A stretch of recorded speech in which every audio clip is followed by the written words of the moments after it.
Vote একটা আমানত।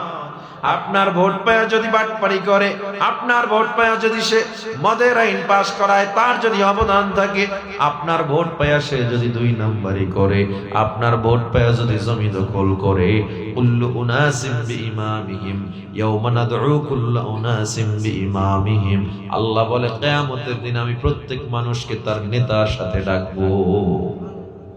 সমাজে এত মারামারি কেন, এত দূরত্ব কেন? এই যে যারা নির্বাচন নিয়ে মারামারি করতেছে, কত সমস্যা। এক ক্যান্ডিডেট অন্য ক্যান্ডিডেটকে দেখতে পারে না, গীবত আর গীবত। এক প্রার্থীর সমর্থকরা অন্য প্রার্থীর সমর্থকদের সাথে বিশাল গ্যাঞ্জাম লাগে রয়েছে, একই এলাকায় বাস করে, পাশাপাশি ঘর, অথচ নিজেদের মধ্যে দূরত্ব কেন? রাজনীতি। আমাকে বলেন, আল্লাহ যাকে ক্ষমতার আসনে বসাইবে, হাজার চেষ্টা করে আপনি তারে নামাইতে পারবেন নাকি? আর আল্লাহ যাকে উঠাইবে না, আপনি যত চিল্লা পাল্লা করেন কাজ হবে না। আর রাজনীতি করেন, তবে যেই রাজনীতি আল্লাহর জন্য না, সেই রাজনীতি জায়েজ নাই। আজকে আমার বয়ানই সব আল্লাহর জন্য, ভরসা। রাজনীতি করবেন, তাও হবে কার জন্য? কার জন্য আপনি করতেছেন? কয় আমি রাজনীতি করতেছি যদি ক্ষমতায় আনতে পারি, আমার জমিটারে ছুটে আনবো, ঠিক না? অমুকে আমার জমি আটকায় রাখছে, ক্ষমতায় যাই আমি জমিটারে ছুটাইতে হবে। বাংলাদেশের রাজনীতি বহু মায়ের কোলকে খালি করেছে, ঠিক কিনা? বাংলাদেশের রাজনীতি বহু সন্তানকে ইয়াতীম করেছে। বাংলাদেশের রাজনীতি রিকশাওয়ালার রিজিকের চাকাটা নষ্ট করে দিয়েছে। বাংলাদেশের রাজনীতি ঘর পোড়ায়, বাংলাদেশের রাজনীতি রাস্তা পোড়ায়, রাস্তা কাটে, গাছ কাটে, ট্রেন লাইন উপড়ে ফেলে। সুতরাং রাজনীতি যদি হয় আল্লাহর জন্য, ওই রাজনীতিতে সহিংসতা, মারামারি, খুন, গুম, ধর্ষণ, চাঁদাবাজি কখনো থাকতে পারে না, ঠিক কিনা? স্বার্থের জন্য করে, এই জন্য এত মারামারি। স্বার্থের জন্য করে, এই জন্য দেখবেন একে অন্যের জমি দখল করে, একে অন্যের দোকান দখল করে, বাড়িতে থাকতে দেয় না, সব স্বার্থের জন্য। তুই আমারে থাকতে দেও নাই, তোরেও থাকতে দেব না। আচ্ছা আমারে বলে, যারা থাকতে দেয় নাই আপনি তারে থাকতে দিলেন না, আপনি কি আজীবন ক্ষমতায় থাকবেন নাকি? আবার আপনিও চলে যেতে পারেন, আবার আপনিও ক্ষমতা থেকে শেষ, আবার আর এক দলে আপনারা ভিড়াইব। তাহলে এর কোনো সমাধান আছে? কিন্তু আপনি যদি রাজনীতিটাও করতেন আল্লাহর জন্য, কারো জমি দখল করতে আপনি যাইতে পারতেন না, কারণ আল্লাহ তো নিষেধ করে রাখছেন। আল্লাহর জন্য ওই জন্য হয় আমার ভোটটা আল্লাহর জন্য। যেহেতু নির্বাচন আর মাত্র কয়দিন আছে, বলে 5-6 দিন মনে হয় বাকি আছে, ঠিক না? ভোটটা দিবেন এমন একটা ব্যক্তির যে নির্বাচিত হয়ে যেন ইচ্ছা মতো চুরি করে, ঠিক না? একজনে কইছি ভোট দিতে হবে একজনকে যে যাইয়া আপনার ধন সম্পদ, এলাকার টাকা চুরি কইরা, ব্রিজের টাকা টেন্ডারবাজি কইরা, দেশের যত টাকা সুইস ব্যাংকে বিদেশ পাঠাইবে, এটার ভোট দিবেন? ভোট দিতে হবে এমন একজনকে যিনি রাত্রবেলা সিজদায় যায়, নামাজে মাথাটা আল্লাহর কাছে নত করে দেয়, দিনে মানুষের খাদেম হয়ে কাজ করবে, ঠিক কিনা? জোরে বলেন। নেতা, ইসলাম কখনো নেতাকে সমর্থন করে না। ইসলাম বলে জনগণের জন্য যিনি সমর্থন পাওয়ার যোগ্য, যিনি জনগণের প্রতিনিধি হবে, ও নেতা নয়, ও মূলত হলো খাদেম, ও হলো চাকর, জনগণের চাকর। জনগণের রাস্তা নেতার চলার জন্য বন্ধ হবে না। আর আমগো দেশে নেতা আসতেছে, রাস্তাঘাট সব ব্লক হয়ে গেছে। কেন? কোন রাস্তার চলে না। পুরো ঢাকা শহর দেখলাম ব্লক। কেন? এখন অমুকে যাবে, এমপি যাবে, মন্ত্রী যাবে, এই জন্য সব ব্লক হয়ে গেছে। ইসলাম বলে না, জনগণের ভোগান্তি দিয়া নেতাকে প্রটোকল ইসলাম সাপোর্ট দেয় না। চিনেননি হযরত ওমরকে? হযরত ওমর যেই রাস্তায় চলে শয়তান সেই রাস্তায় চলে না। এমন একজন ওমর 56,000 বর্গ মাইল শাসন করে নাই ওমর। যে ওমর অর্ধ পৃথিবী শাসন করেছেন, এরকম বাংলাদেশ না, গোটা অর্ধ জাহানের বাচ্চা ওমর অর্ধ পৃথিবী শাসন করেছেন যিনি। ধুলি তক্তে বসি খেজুরের পাতার প্রসাদ তাহার বারে বারে গেছে খুশি। বলেছেন হযরত রাসূল শেষ পয়গম্বর, আমার পরে যদি কেউ নবী হতো হতো আমার সাহাবী ওমর। আমার পরে যদি কেউ নবী হইতো হইতো ওমর। কেমন ওমর? যে ওমর রাত্রবেলা তাহাজ্জুদে জীবনটারে, পুরো জীবনে রাত্রটা ছিল ইবাদত, শেষ রাত্র পুরোটাই ছিল জায়নামাজে। মানুষের বাড়ি বাড়ি গিয়া খবর নিত, আমার এই ক্ষমতার কালে আমার জনগণ গুলো ঠিক আছে নাকি কষ্টে আছে, খবর নিত। সিরিয়ার দিকে রওনা দিয়েছে হযরত ওমর, বিশাল বহর নিয়ে, দল বল নিয়ে হযরত ওমর বিজনেস একটা সফর ছিল। এক্সপোর্ট ইম্পোর্টের যে বিজনেস মক্কা থেকে শুরু হয়েছে, সেই এক্সিম আজকে শুরু হয় না। আপনারা তো মনে করেন বিজনেস থিওরি কেবল তৈরি হয়েছে পৃথিবীতে, না, আল্লাহ নবী নিজেও বিজনেস করেছেন। আল্লাহু আকবার। হযরত ওমর বিশাল বহর নিয়ে যখন রওনা দিলেন, মরুভূমি পার হইতেছেন, মদিনার নিকটবর্তী এলাকা। মরুভূমি পার হতে গিয়ে দেখে দূরে একটা ছোট্ট কুঁড়ে ঘর দেখা যাইতেছে। ভালো মনোযোগ দিয়ে শুনবেন। একজন ওমর, যিনি অর্ধেক পৃথিবী শাসনকর্তা, ওই পারস্য রোমরা তখন হযরত ওমরের কথায় চলতো। রোম ছিল বর্তমান সুপার পাওয়ার আমেরিকার মতো, যাদের অস্ত্র শস্ত্র কম নাই। আমেরিকা যেমন, রাশিয়া যেমন এখন সুপার পাওয়ার অন্তর্ভুক্ত, তদানীন্তন সময়ে রোমানরা ছিল আমেরিকার মতো সুপার পাওয়ারে। ওই রোমানরা ওমরের উপরে কথা বলতো না, হযরত ওমর যা বলতো সেটাকে তারা মেনে নিত। এত সুন্দর শাসন ব্যবস্থা কায়েম করেছে। সেই হযরত ওমরের বিশাল বহর বাহিনী নিয়ে যায়, ছোট্ট একটা কুঁড়ে ঘর থেকে হযরত ওমর বহরটা থামায়া দিল। পাশ থেকে সাহাবী ডেকে বলে, ও খলিফাতুল মুসলিমিন ওমর, কেন এত বড় বহর থামায়া দিলেন? দাঁড়াও, আমার একটু কাজ আছে। ওই একটা মরুভূমিতে ঘর দেখা যায়, না জানি কে আবার অসহায় আছে, খবর আমি নিতে পারলাম না।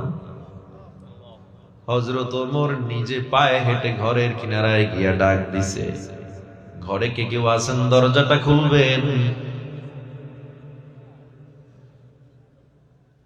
বৃদ্ধ একজন মা দরজা খুললো, ঘরে আর কেউ নেই, বৃদ্ধ একজন মা।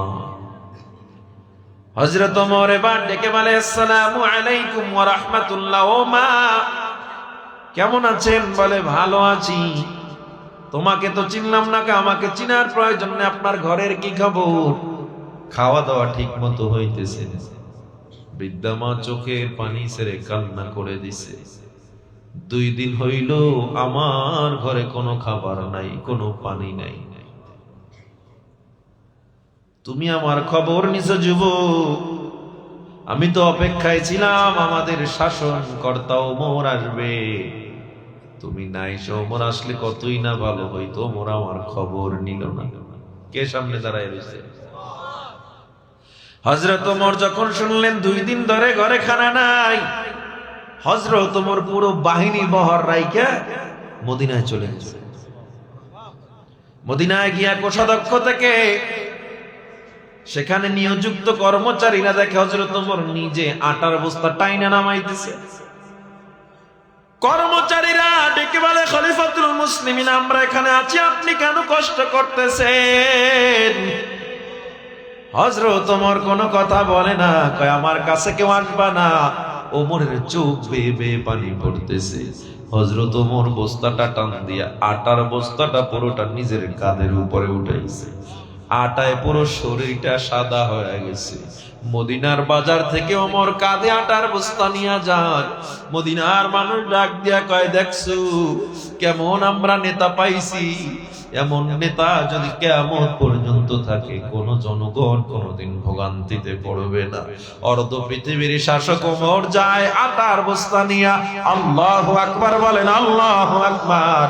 হযরত ওমর আটার বস্তা নিয়া ওই বৃদ্ধা মায়ের ঘরে যাইয়া বস্তা দিয়া চলে যায় না, নিজে গিয়া খামির বানাইয়া রুটি বেলা শুরু করছে।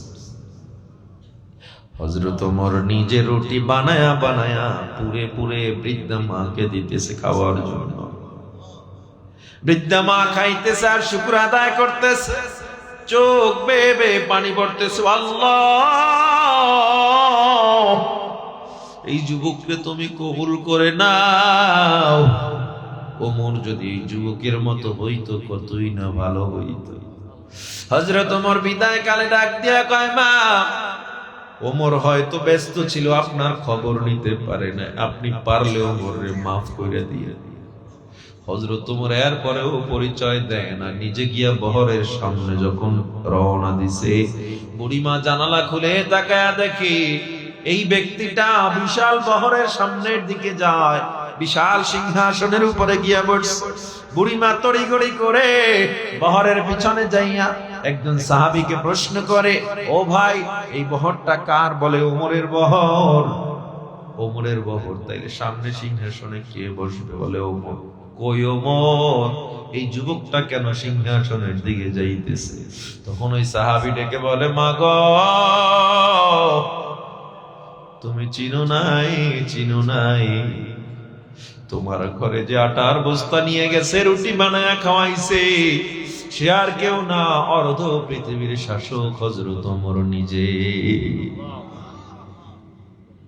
এই মা বুড়িমা হাঁটতে পারে না, তড়িঘড়ি করে সামনে দৌড়ে গেল, গিয়া হাঁটু গেড়ে বসে ডাক দিয়ে কয়, ও খলিফাতুল মুসলিমিন, শুনেছি আপনার রাগ বড় মারাত্মক রাগ, আপনার সামনে নবীর বিরুদ্ধে কেউ কথা বলতে পারে না, তার গর্দান আর ঘাড়ের সাথে থাকে নাই।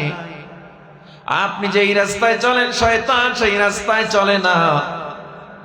অথচ আমি এত বদনাম করলাম, আমারে আপনি কিছুই বললেন না। আপনি আমারে ক্ষমা করে দেন, কত বদনাম আমি আপনার বিরুদ্ধে বলেছি। হযরত ওমর কোনো উত্তর না দিয়া কয়, ও মা, আপনি আমারে মাফ করছেন কিনা এটা বলেন। তোমার মতো ওমরকে যদি আমি মাফ না করি, আমি আল্লাহর কাছে কি জবাব দিব? আর কে দারাত খাউফে হাকদার দিল মাদাম জান্নাতুল মাওয়া দেহাদুরা মাকাম। ও মুসলমানেরা, বলেন, নেতা যিনি জনগণের খবর নিবে, জনগণ ভালো আছে না মন্দ আছে, এইটা নেতার দায়িত্ব পৌঁছা দেওয়া। আর আমাদের দুনিয়ায় নেতারা জনগণের খবর নেওয়া তো দূরের কথা, জনগণের হকটা নিজের পকেটে লইয়া লয়। ঠিক না বেঠিক? এই জন্য নির্বাচন আসতেছে, বুঝে শুনে সিল মারবেন। ভোট একটা আমানত। আপনার ভোট পায়া চুরি করলে আপনার গায়েও চুরির এই বোঝা কিয়ামতে আপনাকে টানতে হবে, মনে রাখেন। আপনার ভোট পায়া যদি বাটপারি করে, আপনার ভোট পায়া যদি সে মদের আইন পাস করায়, তার যদি অবদান থাকে, আপনার ভোট পায়া সে যদি 2 নম্বরই করে, আপনার ভোট পায়া যদি জমি দখল করে, কুল্লু উনাসিম বিইমামিহিম ইয়াওমা নাদউ কুল্লু উনাসিম বিইমামিহিম। আল্লাহ বলে, কিয়ামতের দিন আমি প্রত্যেক মানুষকে তার নেতার সাথে ডাকবো। যা করবেন বুঝে শুনে করবেন। আল্লাহ আমাদেরকে সঠিক পথে রায় দেওয়ার তৌফিক দান করেন। আমার আলোচনার বিষয় হলো আল্লাহর ভরসা। ইব্রাহিম নবী আল্লাহর উপরে ভরসা করে কেমনে সাকসেস হয়ে গেলেন? ইউনুস নবী মাছের পেটে কেমনে জীবিত রইলেন? মেডিকেল সায়েন্সকে জিজ্ঞাসা করেন, মানুষ এভাবে বাঁচতে পারে নাকি? বলবেন না। আল্লাহ কয়, তোর মেডিকেল সায়েন্স এক জায়গায় রাখ, তোর আর্ট এক জায়গায় রাখ, তোর কসমোলজি এক জায়গায় রাখ, তোর জিওলজি এক জায়গায় রাখ, তোর ফিজিক্স আর এক জায়গায় রাখ, তোর অ্যাস্ট্রোলজি এক জায়গায় রাখ, তোর স্পেস স্টেশনের যত যন্ত্রাংশ সব একদিকে রাখ। সবকিছু তোরা তোদের মতো কর, আর আমি আল্লাহর দয়া, আল্লাহর ক্ষমা আর একদিকে রাখ। পৃথিবী অকেজো হয়ে যেতে পারে, তোর সব বিদ্যাগুলো বন্ধ হয়ে যেতে পারে, আমি আল্লাহর দয়া আর অনুগ্রহ কোনোদিন বন্ধ হবে না। যারা আমার উপরে ভরসা করবে, তোর বিজ্ঞান সেখানে কাজ করবে না, আমি এমন ভাবে সমাধান করে দিব। তোমাদের কোনো যুক্তি কাজে আসবে না, থিওরি কাজে আসবে না। কারণ যেই বান্দা আমার উপরে ভরসা করবে, ইব্রাহিমের মতো যেমন আগুন আমি ফুলের বাগান বানাইলাম, তুমিও ভরসা করবা, আমি আল্লাহ তোমার জন্য সব মুশকিলগুলো আসান করে দিব। তালা কখনো চাবি ছাড়া খোলে না, খোলে নাকি? এই তালাটা যদি হয় আবার রাজকীয় বিশাল তালা, সিংহাসনের বিশাল লোহার দরজা, তালাগুলো বড় বড়। আজিজে মিশর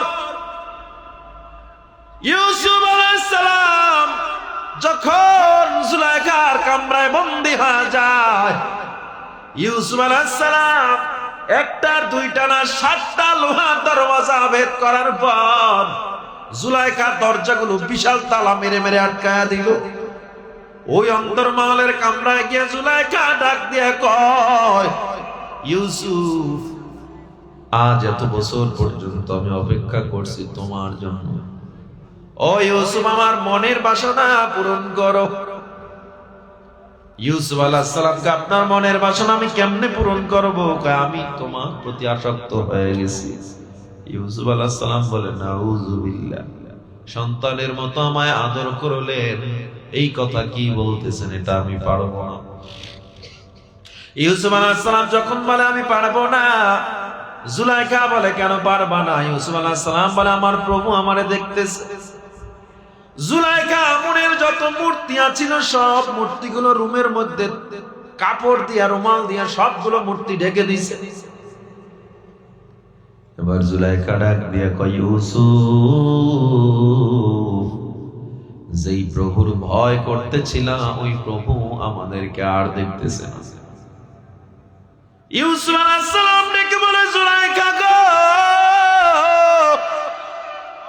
আমি এমন এক আল্লাহর গোলাম, এমন এক আল্লাহর গোলাম যে আল্লাহকে কাপড় দিয়ে ঢাকা যায় না, পানির মধ্যে লুকাইলেও আল্লাহ দেখে, 7 আসমানে সিঁড়ি লাগায় পালাইলেও আমার আল্লাহ দেখে। আমি এমন এক আল্লাহর গোলাম যে আল্লাহ আমারে বানাইছে, যে আল্লাহ সকালবেলা পূর্ব আকাশে সূর্যটাকে উদিত করে দেয়, আবার পশ্চিম আকাশে অস্ত দেয়, যে আল্লাহ সমুদ্রের মাছের রিজিক দাতা, যে আল্লাহ বনের পশুর রিজিক দাতা। আমি ইউসুফ সেই আল্লাহর গোলাম, ওই আল্লাহকে আটকানো যায় না। জুলাইখা ডেকে বলে, তুমি কোন আল্লাহর ইবাদত করো? আমনের ইবাদত করো না? কয় না না, আমি এমন এক আল্লাহর ইবাদত করি। ও জুলাইখা, যিনি গায়েবের মালিক, যাকে দেখা যায় না, যিনি ঘুমান না, লা তাখুযুহু সিনাতুন ওয়ালা নাওম, লাউ কানা ফীহিমা আলিহাতুন ইল্লাল্লাহু লাফাসাদাতা। আমি এমন এক ইলাহর ইবাদত করি যার সাথে শরীক নাই। হুয়াল্লাহু আহাদ, আল্লাহুস সামাদ, লাম ইয়ালিদ ওয়া লাম ইউলাদ ওয়া লাম ইয়াকুল লাহু কুফুয়ান আহাদ। এমন এক আল্লাহর গোলাম যে আল্লাহ বেনিয়াজ, কারো মুখাপেক্ষী না। গোটা পৃথিবী যার মুখাপেক্ষী, গোটা সৃষ্টি জগৎ যার মুখাপেক্ষী, ওই ব্ল্যাক হোল, ওই নক্ষত্র, ওই গ্যালাক্সি, যা কিছু বলো না কেন, সব কিছু বানাইছে কে? ইউসুফ আলাইহিস সালাম বলে, এমন এক আল্লাহর ইবাদত করি যে আল্লাহ সব কিছু বানাইছে, তার নজর থেকে কেউ কখনো পালাইতে পারে না। এবার জুলাইখা বলে, তাইলে দেখি তোমার সেই আল্লাহকে বাঁচাইতে পারে।